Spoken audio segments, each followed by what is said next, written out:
As you've just heard, my wife and I are the parents of 6 children. If you look closely at the screen, you'll also note something interesting about my family, and that is that my 6 children are all daughters. But this is Chanel with a couple of her friends in our kitchen goofing off, and Chanel's just turned 17. I was driving to work with her, and I could tell as she drove that she was not happy. It might have been the way that she revved through the 6 gears on her way to top speed in the 60 zone, and she just wasn't happy. And I commented, I said, Chanel, you seem like you're unhappy. And she rolled her eyes, and I said, I get a sense that you're unhappy with me. And she said, yes, Dad, I am. And I said, I'm so glad that you've told me that. Could you tell me why? She said, well, sure. Today I found out that 2 weeks ago all of my friends had a party and they didn't invite me, and I only just found out about it today. And when I asked them why they didn't invite me, they said, well, because it was the kind of party that Dr. Justin Coulson wouldn't have approved of. And for those of you for whom the penny didn't drop, I'm Dr. Justin Coulson. And straight away I felt so bad for her. I thought, oh my goodness, my parenting is causing my daughter to be ostracized and isolated and to feel horrible and to miss out on opportunities to be with her friends. But do I want her to have those opportunities? And I looked at her and I said, you know, if they didn't invite you to a party that I wouldn't approve of, it sounds like there probably were a few things going on that are not consistent with our values. Was there alcohol being consumed and potentially misused? She said, yes.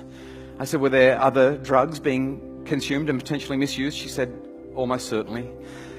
I said, were people disappearing into rooms for intimate encounters that they may or may not regret the next day? She said, possibly.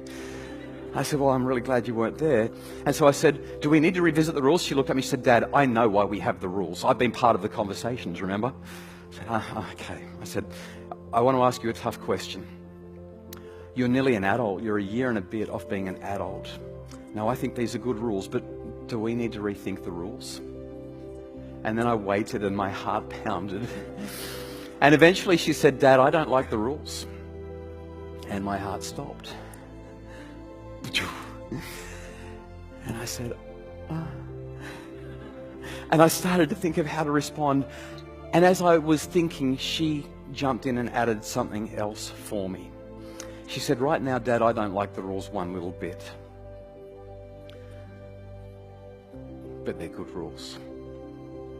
I think we should keep them. This is the kind of line that every parent dreams of hearing from their kids. The heavens opened and the angels started singing, and I just wanted to hug her. I was like, yes. If you paid attention to the story, you don't get it by saying, well, damn it, they're good rules and I expect that you will keep them. That's part of being in this family. That's called control. And that's not how we get to this point. Instead, we get it through this thing called autonomy. Force creates resistance. But great relationships build autonomy, which allows us to leverage trust, which builds massive influence. Thank you.